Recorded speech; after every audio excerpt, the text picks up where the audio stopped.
Assalamualaikum warahmatullahi wabarakatuh. Pada sore hari ini kita akan membahas tentang agama Islam pada mata kuliah Pendidikan Agama Islam. Yang pertama adalah tentang konsep ketuhanan dalam agama Islam. Makna Tuhan. Jadi ketika kita membicarakan tentang agama Islam, maka kita akan membicarakan tentang Tuhan. Tuhan itu siapa? Tuhan adalah ilah. Dia bentuk tunggal dari ilahun atau bentuk ganda dari ilahaini dan jamaknya adalah alihatun. Maka yang namanya Tuhan itu tidak hanya satu ya, itu. Tapi kadang Tuhan juga diartikan banyak, bisa ganda, bisa jamak, itu. Tapi kalau misalkan kita membahas tentang Tuhan dari agama Islam, maka Tuhan hanya ada satu, yaitu Allah. Tapi kalau Tuhan di agama lain, maka bisa jadi Tuhannya itu tidak hanya satu. Contohnya agama Kristen misalkan dia punya Trinitas, ada Tuhan Bapa, ada Tuhan Anak gitu ya. Itu mereka mempunyai Tuhan yang tidak hanya satu. Tapi kalau Tuhan umat Islam ya hanya satu, Allah. Nah, Tuhan sendiri atau ilah dimaknai sebagai sesuatu yang sangat diagungkan oleh manusia, sehingga mereka memasrahkan dirinya, dikuasai atau menghamba kepadanya. Jadi Tuhan ini yang penting sesuatu yang diagungkan oleh manusia, gitu. Jadi ketika kita mengagungkan sesuatu, misalkan mengagungkan uang, begitu ya, maka bisa jadi dia dikategorikan menuhankan uang. Apabila dia sangat mencintai wanita, sampai dia tergila-gila dan mengagungkan sosok wanita tersebut, maka ini dianggap sebagai menuhankan wanita. Begitu. Kemudian dalam Islam ini ada konsep ketuhanan ada pada surat At-Toha ayat 14 yang berbunyi la ilaha illallah. Artinya tidak ada Tuhan selain Allah. Kemudian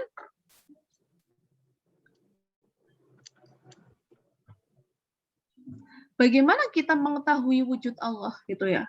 Sementara bagi kita Allah itu bagi umat Islam ya, Allah itu tidak diwujudkan dalam sesuatu kecuali hanya tulisan Allah gitu. Maka kita memahami eksistensi atau keberadaan Allah itu berdasarkan wahyu Al-Qur'an yang disampaikan oleh Nabi kepada kita. Selanjutnya adalah poin penting berkaitan dengan konsep ketuhanan. Jadi apabila percaya wujud Allah gitu ya, maka belum tentu ia beriman. Orang dikatakan beriman itu kalau dia bertakwa kepada Allah, kemudian dia memenuhi segala yang dikehendaki oleh Allah, termasuk menjalankan ajaran Allah. Gitu. Jadi kalau ada orang mengaku sebagai orang Islam, tapi dia tidak pernah sholat, tidak pernah kemudian membaca Al-Quran, tidak pernah mengaplikasikan nilai-nilai keislaman, hanya Islam KTP, itu tidak bisa dikatakan bahwasanya dia beriman kepada Allah. Gitu. Tidak cukup hanya dengan Islam KTP, dia tidak bisa dikatakan menjadi Islam yang kafah atau yang sempurna. Kemudian secara logika manusia itu tidak mungkin tidak bertuhan gitu. Karena sifat dasar dari manusia itu selalu menggantungkan atau menyandarkan dirinya pada sesuatu yang lebih tinggi. Contohnya, kalau kamu lagi sedih gitu ya, kalau kamu sedang sedih, kemudian kamu itu sedang patah hati, pasti kamu mencari sosok atau sesuatu yang bisa dijadikan sandaran. Kalau kamu nggak punya uang, ya Allah, kok saya nggak punya uang sih, misalkan begitu. Itu kan dia merasa bahwasanya dia harus menggantungkan dirinya pada sesuatu yang lebih tinggi. begitu ya. Nah ini, sebelum turun Al-Quran di kalangan masyarakat Arab, orang Arab ini menganut konsep tauhid monoteisme. Gitu. Jadi kan Al-Quran turun kepada Nabi Muhammad, gitu ya, ketika Nabi Muhammad sudah menjadi Rasul. Gitu. Nah, sebelum Nabi Muhammad menjadi Rasul, gitu ya, sebelum adanya Al-Quran, di Arab itu sejatinya sudah mengenal konsep ketuhanan, bahwasanya ada Tuhan, Tuhan Allah, gitu. Tapi mereka juga orang yang melakukan syirik, ya percaya Tuhan tapi yang menyembah berhala, gitu. Ini gambaran Islam atau gambaran orang-orang Arab pada masa itu ya. Jadi sudah ada kepercayaan pada Tuhan Allah ya, tapi mereka juga berbuat syirik, menyembah berhala. Selanjutnya kita akan membahas tentang konsep kenabian. Ketika kita sudah mengenal siapa itu Tuhan, ya, bagaimana wujud Tuhan, bagaimana kita mengetahui tentang Tuhan, apa makna Tuhan, maka kita akan mengenal tentang nabi. Nabi itu dari kata an-nubuwah, artinya sesuatu yang tinggi. Maknanya bahwa nabi ini merupakan manusia yang paling tinggi derajatnya di antara seluruh manusia. Gitu. Karena nabi ini adalah orang yang tinggi derajatnya. Gitu. Kalau Tuhan tadi sesuatu yang diagungkan, tapi kalau nabi ini memang benar-benar orang yang diagungkan. Gitu. Kemudian untuk Nabi Muhammad sebelum diutus menjadi nabi merupakan orang yang tidak menyembah berhala. Padahal tadi dikatakan orang Arab sebelum datangnya Islam, orang Arab itu menyembah berhala, percaya pada Tuhan Allah, tapi dia juga menyembah berhala. Nah, bagaimana dengan Nabi sendiri? Nabi, apakah ada beberapa pendapat ya? Ada 3. Apakah Nabi mengikuti agama Nabi Isa?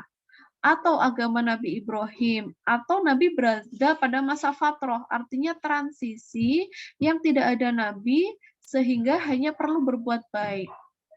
Ya, berdasarkan 3 pendapat ini, pendapat nomor 3 yang dianggap paling kuat. Kemudian, para nabi ini memiliki mukjizat ya, tidak terkecuali Nabi Muhammad. Nah, Nabi Muhammad itu mukjizatnya Al-Quran. Maksudnya bagaimana? Jadi, maksudnya adalah Nabi Muhammad dalam berperilaku, bertutur kata, kemudian semua yang berasal dari Nabi Muhammad, cara tidurnya, cara makannya, cara berbicaranya, cara berpikirnya, semuanya ini mengandung nilai Al-Quran. Karena Nabi juga orang yang dimaksum. Apa sih dimaksum? Dimaksum itu artinya Nabi terhindar dari dosa. Nabi tidak mungkin berbuat salah, karena ketika Nabi kemudian akan berbuat salah, selalu diingatkan oleh Allah. Gitu. Jadi Nabi ini orang yang dimaksum. Selanjutnya adalah poin penting berkaitan dengan konsep kenabian. Perlu kita pahami bahwasanya yang pertama Nabi itu hanya seorang manusia. Nabi bukan Tuhan. Gitu. Artinya Nabi punya sifat-sifat, kemudian punya nafsu seperti halnya manusia. Gitu ya.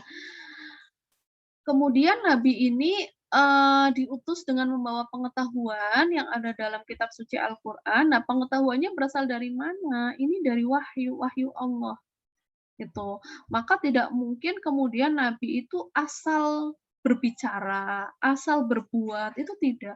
Karena semua yang ada pada Nabi itu berdasarkan tuntunan wahyu. Itu ya. Selanjutnya nomor 2, setiap ajaran Nabi ini sesuai untuk zamannya. Sampai diturunkannya nabi lain sebagai pengganti untuk umat menyelesaikan masalah umat. Maksudnya bagaimana? Jadi yang namanya nabi, misalkan Nabi Ibrahim ya, maka Nabi Ibrahim ya memang diutus untuk memberikan ajaran pada umatnya Nabi Ibrahim. Ketika Nabi Ibrahim sudah tidak ada, kemudian berganti dengan nabi yang baru, maka ajaran Nabi Ibrahim selesai. Begitu pula dengan Al-Quran. Jadi Nabi Isa kitabnya adalah Injil. Maka kitab Injil ya untuk umatnya Nabi Isa sebelum Al-Quran turun. Tapi setelah Al-Quran turun, maka kitab Injil dan Nabi Isa ya sudah selesai. Dianggap sudah selesai dan seharusnya umat manusia mengikuti ajaran Al-Quran karena kita semua adalah umat Nabi Muhammad gitu. Nah, Injil yang beredar sekarang adalah Injil yang sudah tidak murni. Ada beberapa bagian yang sudah dihapus, salah satunya adalah bahwasanya akan turun seorang rasul yang membawa kitab suci Al-Qur'an. Itu tidak ada dalam kitab Injil sekarang. Maka kitab Injil dianggap sudah tidak murni lagi ya. Ya, selanjutnya sejarah peradaban Islam di Indonesia. Ada 3 pendapat tentang masuknya Islam ke Indonesia. Yang pertama ada abad ke-7 Masehi, dilihat dari adanya pedagang Arab yang menyebarkan Islam masuk ke Indonesia melalui jalur perdagangan. Jadi secara tidak sengaja mereka masuk ke Indonesia dan kemudian menyebarkan agama Islam. Ada juga yang berpendapat abad 11 Masehi, ditandai dengan batu nisan Fatimah, kemudian abad ke-13, ini ya, didasarkan beberapa bukti yang lebih kuat, yakni dikaitkan dengan runtuhnya dinasti Abbasiyah sehingga kemudian tercerai-berai ya sampai masuk ke Indonesia. Namun karena abad ke-7 ini sudah ada pedagang Arab yang masuk, maka bisa jadi masuknya Islam ke Indonesia ini sudah ada pada abad ke-7 Masehi. Kemudian menjelang berakhirnya abad ke-13, sekitar tahun 1285 ya, ini berdiri kerajaan bercorak Islam yang bernama Samudra Pasai.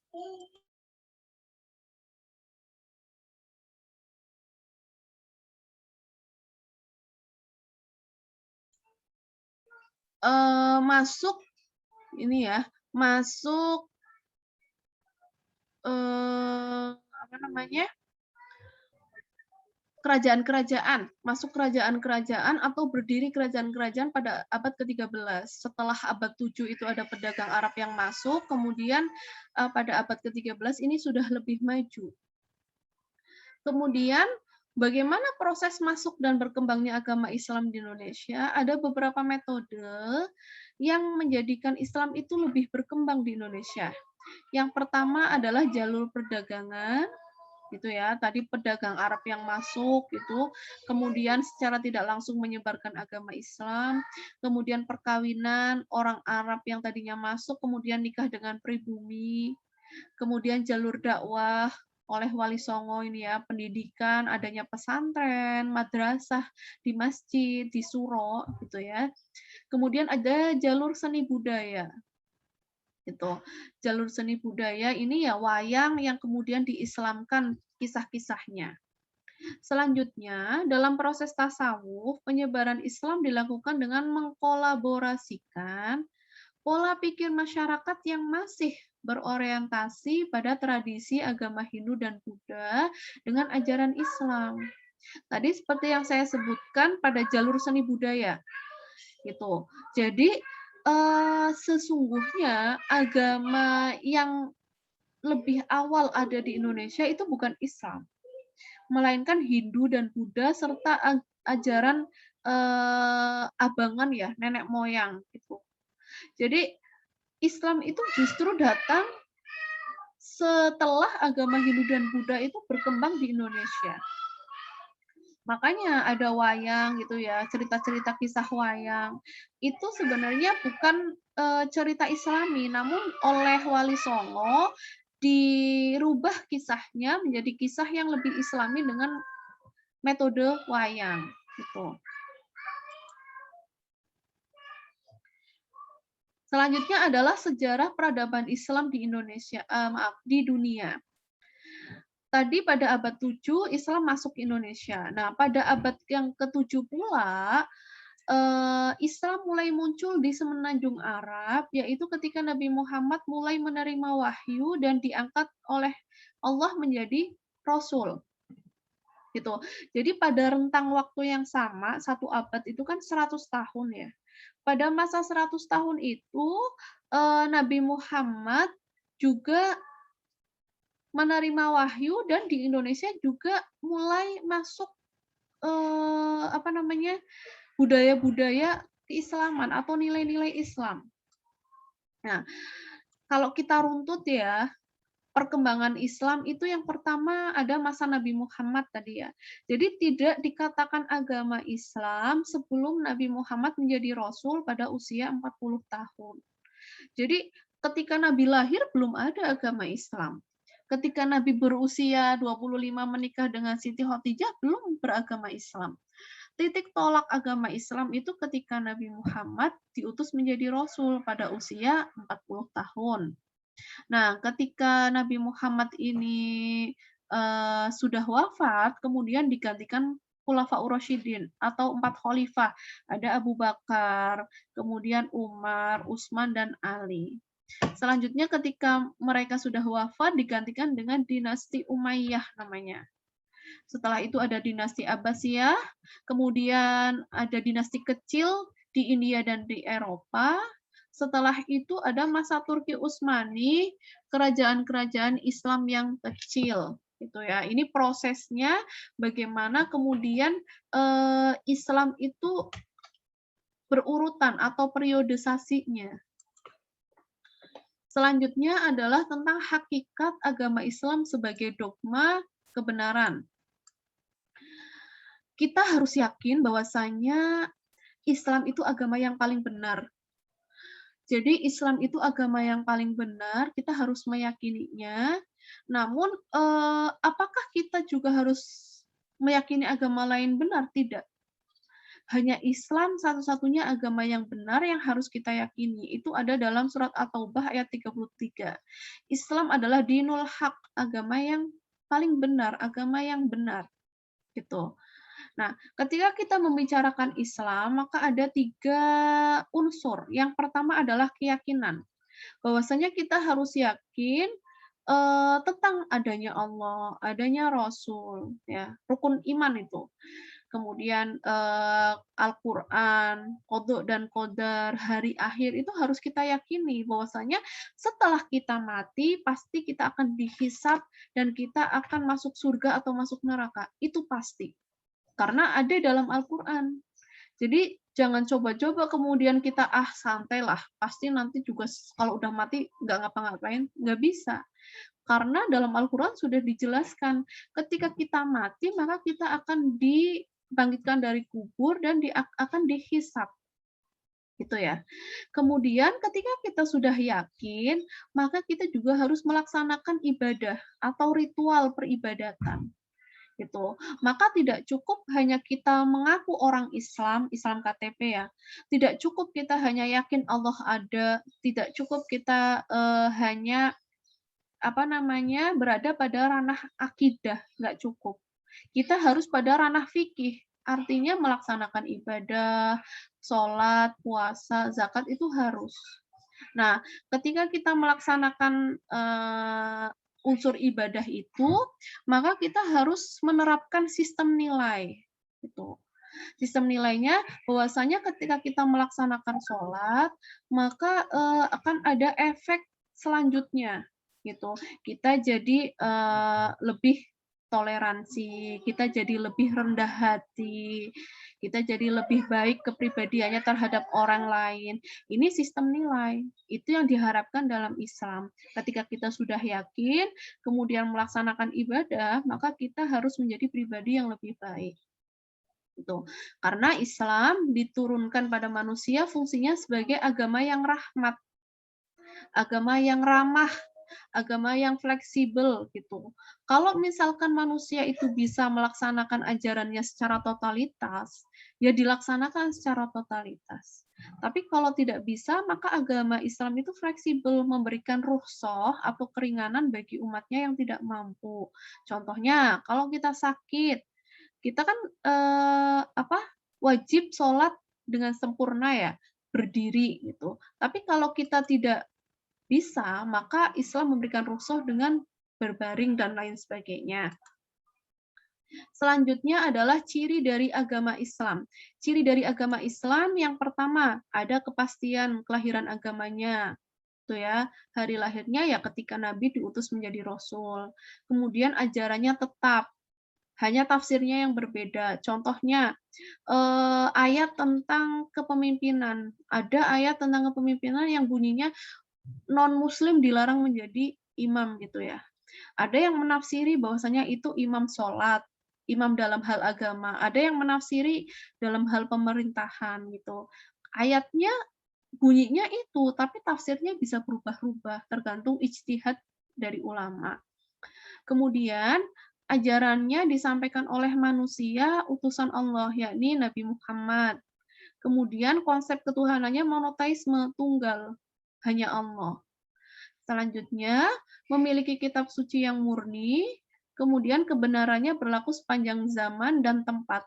Jadi, walaupun misalkan nanti ketemu tahun 2500 misalkan ya, atau tahun 2000 berapa, itu Al-Qur'annya tetap sama. Jadi Al-Qur'an yang dipakai Nabi Muhammad, dipakai para sahabat, dipakai kita, sampai nanti, generasi selanjutnya tidak akan berubah Al-Qur'annya. Kemudian pandangan Islam terhadap agama lain, ya. Tadi sudah diyakini bahwasanya agama Islam itu yang paling benar gitu.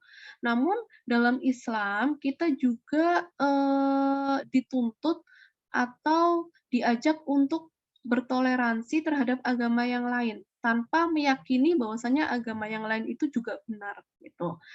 Tapi kita juga harus bersikap toleransi. Kalau memang agama lain tidak mengganggu eee, umat Islam, maka agama lain juga tidak boleh diperangi, gitu. Kita harus bersikap tasamuh atau toleransi nih ya. Agamamu agamamu, agamaku agamaku, gitu. Jadi tidak tidak boleh kemudian kita, mengganggu agama lain kalau memang mereka tidak mengganggu agama Islam. Jadi harus bersikap toleransi, gitu ya. Ya, ini, sekian penjelasan dari saya. Terima kasih. Assalamualaikum warahmatullahi wabarakatuh.